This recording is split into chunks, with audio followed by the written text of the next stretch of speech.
لیکن اگر یہ چیز آپ لیز کرا چکے اپنے نام اور پھر کسی کو بیچ رہے ہیں تو تھرو سیل ڈیڈ یا کنوینس ڈیڈ کے تھرو کہ لیز ڈیڈ ہے وہ بڑا اہم ٹائٹل ڈاکومنٹ ہے. یہ وہ ڈاکومنٹ ہے کہ بینک بھی آپ کو بغیر لیز کے لون نہیں دیتے. جی فور شور. جبکہ الاٹمنٹ آرڈر پہ آپ کہیں کہ بھائی یہ میری پراپرٹی تو ان کا پہلے آپ لیز کرا کے کرائیں. جی lease is a mandatory for availing loan right.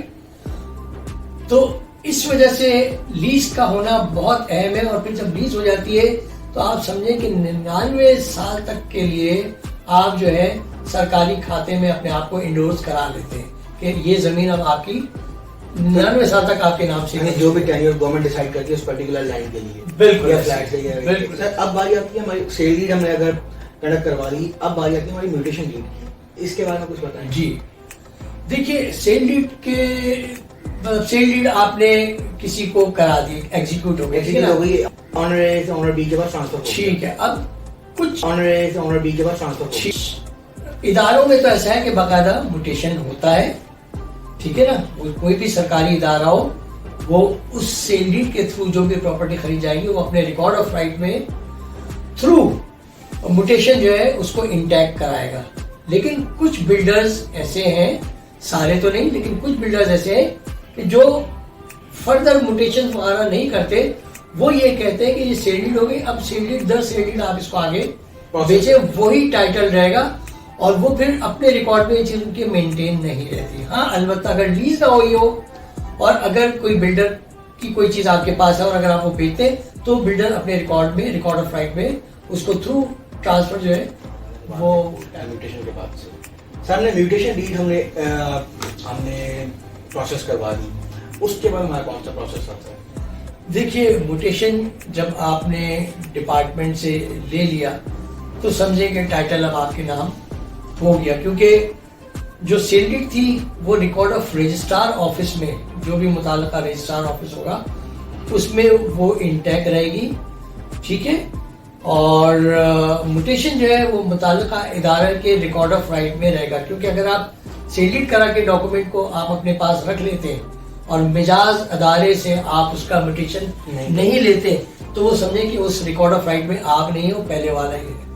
لہٰذا اس تعدیبی کارروائی کا کیا جانا بہت ضروری ہے کہ جہاں اگر موٹیشن ہے تو ہم موٹیشن اس کو کرا لیں. سر اس سیکشن میں ہم اس کے سرچ ریزلٹس ہیں اس کو بھی مس کر رہے ہیں, کیونکہ جب ٹائٹل ڈیڈ آپ کنڈکٹ کر رہے ہوتے ہیں سرچ ریزلٹس کا بھی کنڈکٹ کروانا بہت زیادہ ضروری ہوتا ہے. بہت ضروری ہوتا ہے. بالفرض آپ نے کوئی کسی کی پراپرٹی لی اور ابھی آپ نے اس کی سیل ڈیڈ بھی ایگزیکیوٹ نہیں کرائی لیکن پراپرٹی لیز ہے.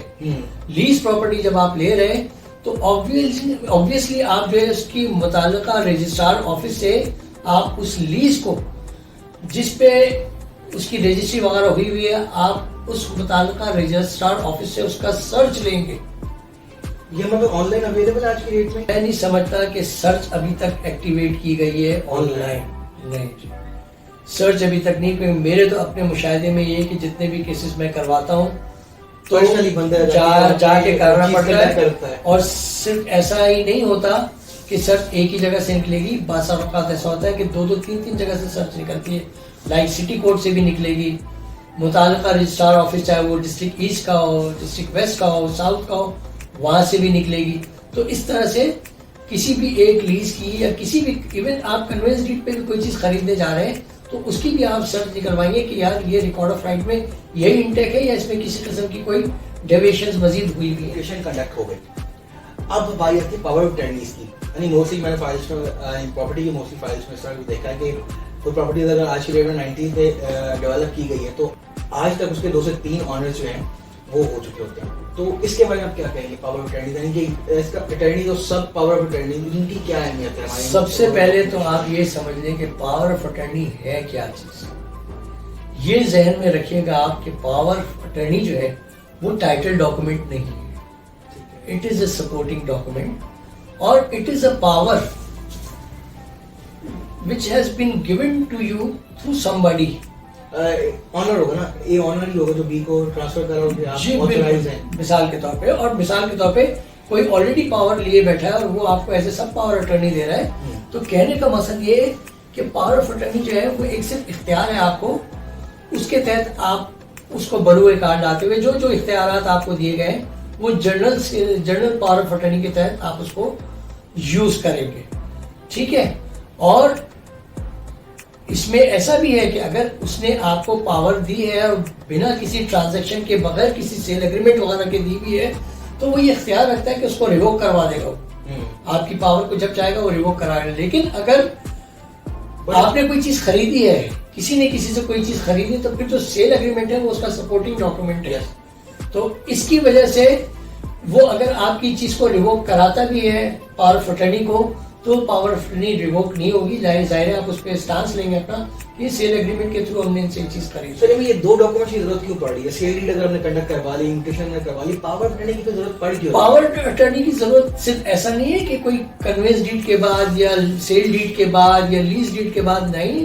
وہ پاور اٹرنی جو ہے وہ آپ کو سمپل الاٹمنٹ آرڈر پہ بھی دی جا سکتی ہے کہ بھئی یہ میرے نام پہ الاٹمنٹ ہوا ہے اور میں اگر آپ کو بیچ رہا ہوں یا میں آپ کو کوئی اختیار دے رہا ہوں کسی وجہ سے, تو پاور آف اٹرنی تو دی جا سکتی ہے. لیکن پاور آف اٹرنی کا ایک بڑا اہم معاملہ یہ ہے کہ دونوں فریقین میں سے اگر کسی کی ایک کی ڈیتھ ہو جاتی ہے تو ان کیس آف ڈیتھ وہ پاور آف اٹرنی جو ہے وہ اٹ سیلف ریووک ہو جاتی ہے. آپ یہ ذہن میں رکھیے گا. لوگوں کو عرف عام میں پتہ ہوتا نہیں ہے, وہ بیچاروں نے 10 سال سے پراپرٹیز جو ہے وہ پاور آف اٹرنی پہ لے کے رکھی ہوتی ہے, اور پاور آف اٹرنی پہ اس لیے لیتے ہیں کہ خرچہ کم آتا ہے. لیکن ان کو یہ نہیں معلوم کہ کتنی خطرناک چیز ہے اور اس سے کتنے فتنے فروغ پا سکتے ہیں. اس کا میٹیگیشن کیا ہوگا کہ اگر ایک پراپرٹی 10 سال پہلے بائی کی گئی ہے, کرنٹلی اس کی پاور آف اٹرنی موجود ہے, تو اس کو ریزالو کس طرح کیا جائے؟ دیکھیے سب سے بڑی بات یہ کہ جب جتنی پرانی اٹرنی ہوگی اور جب آپ اس کی کوئی سیل ایگزیکیوٹ کرائیں گے تھرو ادارہ ہو, تھرو وہ رجسٹرار آفس ہو, تو وہ یہ پوچھ سکتا ہے آپ سے کہ اس کے پرنسپل کو لے آئے. پرٹیکولر اگر پرسن ہی موجود نہیں ہے تو پراپرٹی اب سپوز اتنا ٹائم گزر چکا ہے اور کسی وجہ سے وہ بندہ اگر زندہ بھی ہے اور اگر وہ نہیں آ پا رہا کسی وجہ سے, آپ کے رابطے میں نہیں آ رہا کہ اس نے اپنی جگہ شفٹ کر لیے یا وہ اس دنیا میں نہیں رہا, تو اٹ سیلف یہ ریووک ہو گئی. کیونکہ آج کل تو دیکھیں ریکارڈ کا چیک آؤٹ کیا جانا بہت آسان ہے, نادرا سے FRC نکلتی ہے, ساری چیزیں نکلتی ہیں. لیکن سلسلہ یہ ہوتا ہے پاور آف اٹرنی میں کہ وہ آپ نے لے تو لی, لیکن اگر آپ نے اس سوچ کے تحت لی تھی کہ یار میرا یہ ٹرانزیکشن اس کے ساتھ ہوا ہے, تو پھر عقل مندی کا تقاضا ہے کہ فوری طور سے اس کو جو ہے ایگزیکیوٹ کرا لیا جائے. وہ چاہے تھرو ٹرانسفر ہو, چاہے وہ سیل ڈیڈ ہو, کنوینس ڈیڈ ہو, موٹیشن ہو, یہ ساری چیزیں اس سوچ کے تحت کرا لی جائے کہ اگر ان کیس خدا نہ خواستہ جس نے پاور مجھے دی تھی وہ اگر میرے کانٹیکٹ سے ہٹ جاتا ہے یا اس دنیا میں نہیں رہتا تو یہ پرابلم کریٹ ہو جائے گی. ابھی بھی پاور آف اٹرنی کے بارے میں ڈسکس کیا, سب پاور آف اٹرنی کے بارے میں ڈسکس کیا. ہمارے پاس ایک اور ریٹ بھی ہے بل, اور یہاں سے گڈ ول بھی کہہ سکتے ہیں آپ. ان کا کیا کانسیپٹ ہے اور یہ کہاں یوز ہوتے ہیں؟ جی, گڈ ول جو ہے وہ یوں سمجھے کہ ہوتا تو ایک طرح سے یہ بھی اونرشپ بیسس ہے, لیکن یہ پرانا ٹرینڈ ہے جو کہ اولڈ ایریاز میں زیادہ پایا جاتا ہے. میٹھا در, کھارا در, لیل مارکیٹ اور جتنے بھی پرانے ایریاز ہیں, بندر روڈ, ایون کہ اپنا لیاقت آباد کہہ لیں یا صدر کا علاقہ وہاں جو ہے, تو یہاں پہ جو پراپرٹیز پہلے ہوا کرتی تھی یا جو ٹرانزیکٹ ہوتی تھی تو دونوں پارٹی کے مابین ہوتی تھی, اور بیچنے والا اس کو گڈ ول کے تحت ایک اختیار دیتا تھا, ایک طرح سے اونرشپ بھی دے دیتا وہ, لیکن اس کے ساتھ کچھ اس کا کرایہ طے ہو جاتا تھا کہ یہ چیز میں نے دے دی لیکن آپ مجھے ہر مہینہ اس کا یہ کرایہ دیں گے. ایک سرٹن ڈیوریشن کے لیے آپ سے کرایہ دیتے رہیں گے اور ڈیوریشن کے بعد وہ آپ کو مل جائے گی. ہے وہ چیز آپ ہی کی, لیکن چونکہ وہ بڑے کم قیمتوں میں دی جاتی تھی لہٰذا وہ ایک ساتھ یہ بھی رکھتے تھے کہ بھائی آپ اس میں ہمیں کرایہ بھی پے کریں گے. لیکن اب ہوتا یہ ہے کہ جب مثال کے طور پہ ایک چیز آج سے 20 سال پہلے لی گئی تھی تو بڑے نامنل پرائسز پہ تھی. اب آج کل چونکہ ویلیوز اتنی اپریشیٹ کر گئی ہیں تو اس کیس میں ہوتا ہے ایسا کہ جس نے آپ کو یہ چیز بیچی ہوتی ہے بڑی نامنل پرائسز پہ, وہ آپ سے کرایہ بھی لے رہا ہوتا ہے. جب آپ اس کو کسی اور کے نام ٹرانسفر کرانا چاہو گے اس سے یا اس کو منتقل کرانا چاہو گے, اس کو بیچو گے, تو وہ جس نے آپ کو یہ اختیار دیا ہوتا ہے وہ آپ سے کچھ پیسے ڈیمانڈ کرے گا.